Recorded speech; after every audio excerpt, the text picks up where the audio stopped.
And welcome back to the All About Photography podcast, where we discuss anything and everything photography related, with a new episode coming out every Monday midnight Greenwich Mean Time on your favorite podcasting platforms such as Spotify, Apple Podcasts, Google Podcasts, and Amazon Music. You'll be able to follow us on whichever podcasting platform you prefer to use. And for those of you who prefer to watch the video version of the podcast, you can also watch it on the Pien Photography YouTube channel, where a new episode gets released at exactly the same time of Monday midnight Greenwich Mean Time. So depending on where you are in the world, depends on what time the podcast will become live to you. And for those of you watching on YouTube, hello! I didn't hit the mic. That is 3 weeks straight now. Let's see how much longer I can keep this going up for. It is the little things in life that make us happy, isn't it? I don't hit the mic stand when I'm waving to you at YouTube, and you don't have to listen to the thunk of when I actually hit the mic stand, isn't it? All right, but this week I wanted to talk about a bit of a serious topic because I was talking with a few photography colleagues recently, and it's a question that's even come up amongst a few friends who are not even photographers but have to use photographers in their business. And that is, what makes you a pro photographer? Or when can you call yourself a pro photographer? Or when should somebody else call you a pro photographer? I know it sounds like three separate questions, but it's actually just one question. What makes you a pro photographer? But the thing to bear in mind is there is no one-size-fits-all approach to this answer, because everyone is going to have a completely separate opinion as to what considers them a pro photographer. And it's not just related to those in photography. It could just be the general public. It could be businesses as to what definition they have for considering you or anyone else a pro photographer. Because, like I said, though, there are a lot of things to factor in, and I'll try and make sense of what could be factors in determining whether you are or are not a pro photographer. And do you need to call yourself a pro before someone else does? When does it matter to be called a pro? And what my personal opinion on the matter is as well. And I did just hit the mic. I've got to find a better stand for this. But either way, when it comes to being considered a pro photographer, there are a lot of variables to take into consideration. Is it just recognition from peers, that a lot of people know you as a photographer, you're a very good photographer in whatever genre you've decided to specialize in, and because of your network and a lot of people knowing you, whether it's through word of mouth, your website, your social media channels, does that make you a pro? Or does that just make you very good at networking and you are a very good photographer? Are you considered a pro photographer because you've won a few photography awards, or even just one photography award for that matter? Does that then make you a pro? Or is it the amount of knowledge you have about photography, not just your genre, but photography in general? Like if you look at myself as an example, I have studied nearly every type of photography genre out there because I wanted to find one that I truly enjoyed and that I would stick to, instead of do a genre that, whilst may be popular and may be more beneficial financially speaking, I know I'm not going to enjoy it, therefore I would not pursue it. It's just like a job. If you don't like doing it, you're not going to do your best at it. And if you try to make a business out of it, it's not going to go well either. Or is it the size of your social media following that determines whether or not you're a pro photographer? Does the fact that you have over 100,000 followers on any of the platforms, or all the platforms combined, mean that you are more of a pro or a better pro than someone who's only got a few thousand in comparison? Or the last one is it when you're recognized by a brand like Canon, Fuji, Sony, Nikon, all the different camera brands out there? When they recognize you, are you then a pro?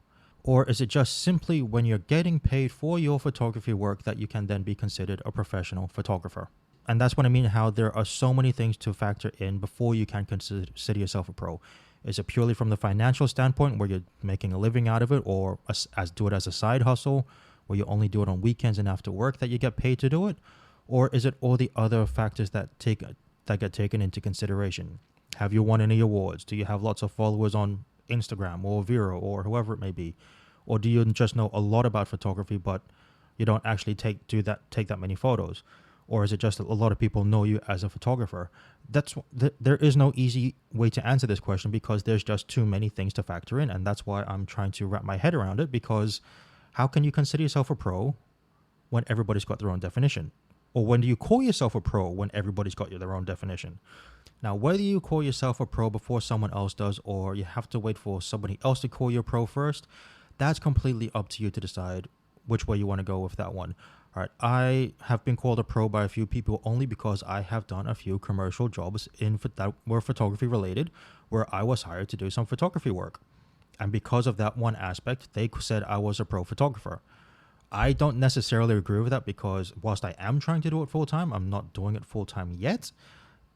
I hope to be with it one day though. But I also don't have the same following and recognition that some other pro photographers have. But it's merely because I was doing work as a photographer for other businesses and getting paid as a photography business that some people then considered, yes, I'm a professional photographer because of the fact I do it for work and not just as a hobby. But then some people say, well, you've only done it a little bit, so no, you're not a pro. Or some will say, oh yeah, you are doing it and you're actually looking for work to do as a photographer. That means you are a pro photographer and not just a hobbyist, because a hobbyist doesn't actually go and actively try to generate revenue from their photography skills. They do it just for the fun of it. And if they generate some revenue, great. And if not, they don't care. All right. So it always varies as to what people will say. And before I say what I think defines a pro photographer, you also have to consider, does it actually matter to be considered a professional photographer? Well, it also depends. I think it will only really depend when it comes to commercial work. And that's because you are hired to do photography work for someone else, whether it's another business or the private market, like you're doing wedding photography or portrait photography or whatever the case may be. That's possibly the only time it could actually matter whether or not you are considered a professional photographer, because that is when your reputation speaks for you before you get hired and also after you get hired, and any word of mouth that may come from that one particular job. Now, because if you are a pro photographer and you're doing it commercially, that means that you are then being hired as a business first, not an individual who specializes in photography to do commercial work, right? It's just like you wouldn't hire your next door neighbor to do landscaping. You would hire a landscaping firm to go and fix up your garden and make it all look all nice and pretty. I don't know why I said pretty that way, but it's all nice and pretty. And when I say why does it matter whether or not you're considered a pro is, a lot of photographers, myself included, I'm very guilty of this, I'll be the first one to admit, is for those of you who are just starting out in your photography business, you're working it up to full-time, or you've just started going full-time because you're able to generate enough revenue to sustain yourself full-time, is a lot of us do get imposter syndrome where we think, hang on, am I really doing this? Is this, people are really booking me to do their photography shoots? They're really coming to me for work and they're actually paying me to do it? And not all these other photographers who, you know, in your opinion at any rate, are significantly better than you. And they could be choosing you for whatever reason. They prefer you as a photographer. They prefer working with you because if you are easy to work with, it's a lot easier to get the jobs compared to being a dick to work with. Or I should be more politically correct and say less easy or more difficult to work with in comparison, right? Take it from someone who's been in the corporate world 13 years. When you've got colleagues who are easy to work with, you are happy to work with them. When you've got a colleague who's difficult to work with, you will avoid them like the plague. Or COVID, like we've just had recently for the past 2 years. But that imposter syndrome doesn't go away overnight. Because even when you're doing it full time and you're running a successful business and you're getting lots of bookings, part of you, for a lot of photographers at any rate, myself included, is always thinking, hang on, how is this happening? How are they still choosing me and not someone like Carl Taylor if you want to do product or fashion photography? Right. How are you always being chosen versus people who have been in the industry for years and have built a huge following and have lots of business, both either one-off or recurring, depending on the genre they do? At the same time, use that imposter syndrome to motivate yourself to keep improving, because people are choosing you for a reason. You may not be the best photographer, but you may be the best person to work with for them, or you may have the best prices or the best style. Right? There's no way of, unless you actually ask your customers why they chose you, it's very hard to determine the actual reason they chose you. Right? But use that imposter syndrome as motivation to keep getting better, thinking, you know what, I don't know why these people are booking me, but they're booking me and I want to make sure they keep booking me. So I have to keep getting better so that I can keep getting more bookings, because the minute you start getting complacent and lazy, that's when you start losing bookings. And that's in any industry, not just photography. When you start getting complacent and lazy, that's when you start losing business.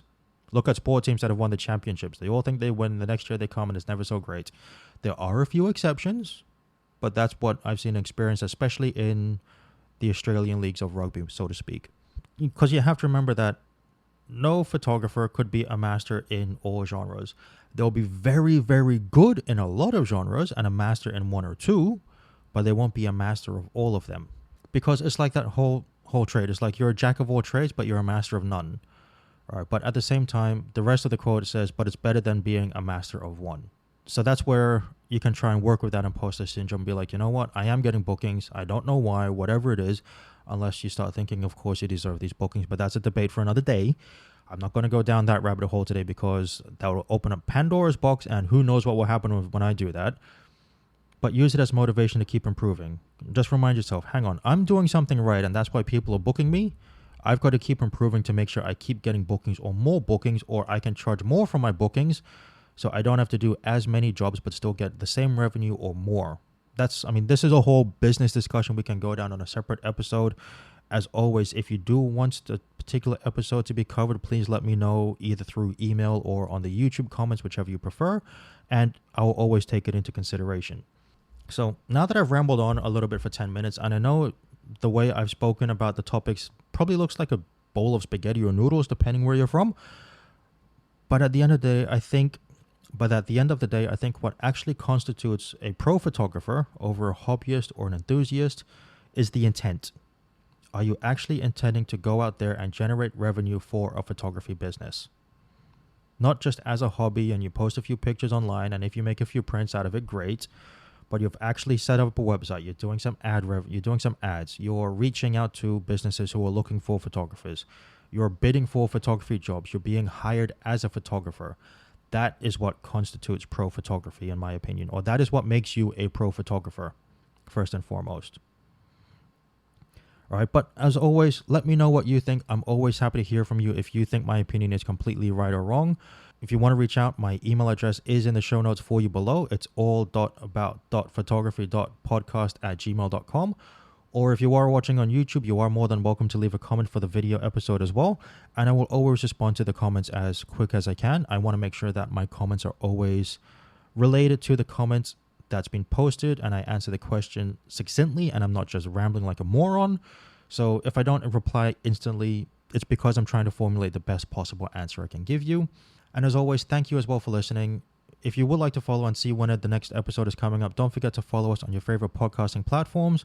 Or if you are watching on YouTube, don't forget to subscribe to the channel because the video of the podcast does go live at the same time as the audio podcast. And for those of you watching on YouTube, bye-bye. But to everyone listening or watching, this is Pien, your host, signing off for this week. Thank you for listening, and I'll see you on the next episode. Have a good one.